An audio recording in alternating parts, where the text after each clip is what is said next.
ಅವರು ಸುಮಾರು 2.5 ಗಂಟೆಗಳ ಕಾಲ ಉದ್ಯಮದ ಬಗ್ಗೆ, ಆಗು ಹೋಗುಗಳ ಬಗ್ಗೆ, ವ್ಯಾಪಾರದ ಬಗ್ಗೆ ಹೇಳಿದರು.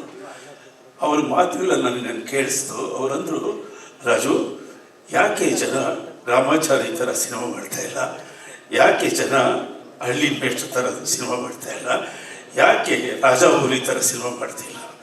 ಅವರು ಹಾಗೆ ಹೇಳ್ತಿದ್ದಾಗ ನನಗನ್ನಿಸ್ತಿತ್ತು, ಅವ್ರು ಯಾಕೆ ಇದನ್ನು ಮಾಡ್ತಿಲ್ಲ ಅಂತ.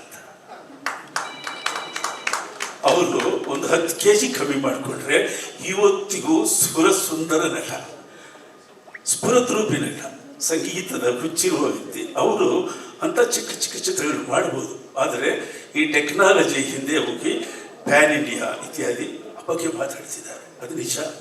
ಅದೇ ರೀತಿ ನಮ್ಮ ಉದ್ಯಮ ಕೂಡ ಆ ಕಡೆ ತಿರುಗಿಬಿಟ್ಟಿದೆ. ನನಗನ್ಸಿದ್ದು ಏನಂದರೆ, ಸುಮಾರು 150-200 ಜನ ನಿರ್ದೇಶಕರಿದ್ದಾರೆ. ಅವರೆಲ್ಲರೂ ಪ್ರಯೋಗಗಳನ್ನೇ ಮಾಡ್ತಿದ್ದಾರೆ. ಪ್ರಯೋಗಗಳು ಪ್ರಯೋಗಶಾಲೆ, ಅಡಿಗೆ ಮನೆ ಅಲ್ಲ, ಪ್ರಯೋಗಶಾಲೆಯಲ್ಲಾಗಿದ್ದು ಅದು ಅಭಿವೃದ್ಧಿಯ ಕಡೆ ಹೋಗುವಂಥ ವಿಷಯಗಳು. ಅಡಿಗೆ ಮಾಡಿದ್ದು ತಿನ್ನೋದಕ್ಕೆ, ಸಂತೋಷ ಪಡೋದಕ್ಕೆ. ಸಿನಿಮಾಗಳು, ಇಂಡಿಯನ್ ಸಿನಿಮಾಸ್ ಅಂದರೆ ಹಾಡುಗಳು, ಸಂಭಾಷಣೆ, ಹಾಸ್ಯ, ಸೆಂಟಿಮೆಂಟ್ಸು ಇಂಥವೆಲ್ಲ ಇದ್ದರೆ ಪ್ರೇಕ್ಷಕರಿಗೆ ಅದು ರುಚಿಯಾಗುತ್ತೆ.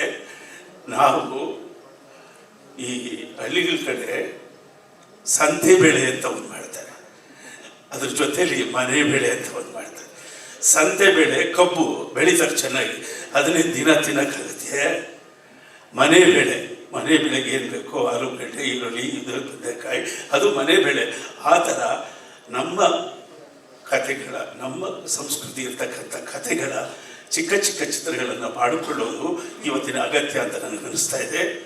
ಹಾಗಾಗಿ ನಾನು ಈ ಚಿತ್ರ ಮಾಡಬೇಕು ಅಂತ ಅಂದ್ಕೊಂಡಾಗ ನನ್ನ ಹತ್ರ ಬೇಕಾದಷ್ಟು ಕಥೆಗಳಿತ್ತು.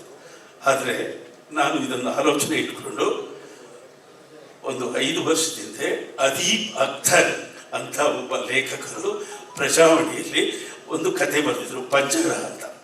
ಆ ಪಂಜರ ಕಥೆಯ ಓದಿ ಚೆನ್ನಾಗಿದೆ ಅಂತೇಳಿ ಅವ್ರನ್ನ ಕರೆಸಿ ಆ ಪತ್ರಿಕೆ ಶೀಟ್ ಮೇಲೆ ಅವ್ರ ಕೈಲಿ ಸೈನ್ ಮಾಡಿಸ್ಕೊಂಡು ಒಂದು ಅಡ್ವಾನ್ಸ್ ಕೊಟ್ಟೆ.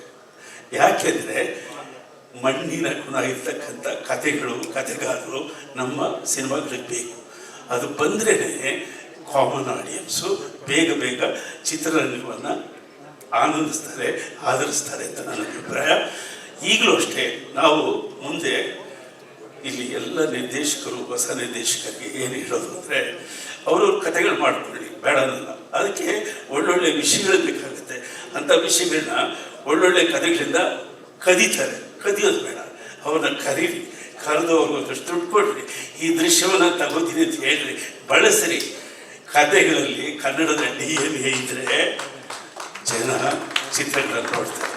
ಅದರಿಂದ ಈ ಚಿತ್ರದ ಮುಖಾಂತರ ನಾವು ಪ್ರೇಕ್ಷಕರನ್ನು ಚಿತ್ರಮಂದಿರಕ್ಕೆ ಕರೆತರುವ ಒಂದು ದೊಡ್ಡ ಆಂದೋಲನವನ್ನು ಸಾಮಾಜಿಕವಾಗಿ, ಶೈಕ್ಷಣಿಕವಾಗಿ ಪ್ರೀತಿಯಿಂದ ನಡೆಸೋಣಂತ ನಾವು ನಿರ್ಧಾರ ಮಾಡಿದ್ದೇವೆ.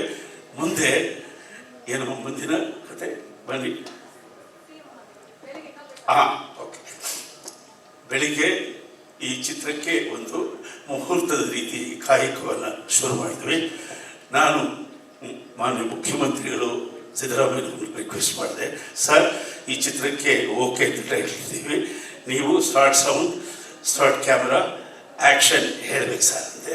ಅವರು ಪ್ರೀತಿಯಿಂದ ಇವತ್ತು ಬೆಳಿಗ್ಗೆ ಎಲ್ಲ ಕಾರ್ಯಕ್ರಮಗಳ ಮಧ್ಯೆ ನಮಗೆ ಸಮಯ ಕೊಟ್ಟು ಆ ಕಾಯಕವನ್ನು ನೆರವೇರಿಸಿಕೊಟ್ಟಿದ್ದಾರೆ. ಅದರ ತುಣುಕುಗಳನ್ನು ನಿಮಗೆ ತೋರಿಸ್ತಾ ಮುಂದಿನ ಕಾಯಕಕ್ಕೆ ಹೆಜ್ಜೆ ಇಡುತ್ತೆ. ಗ್ಯಾರಂಟಿ ನ್ಯೂಸ್, ಸುದ್ದಿ ಖಚಿತ, ನ್ಯಾಯ ನಿಶ್ಚಿತ.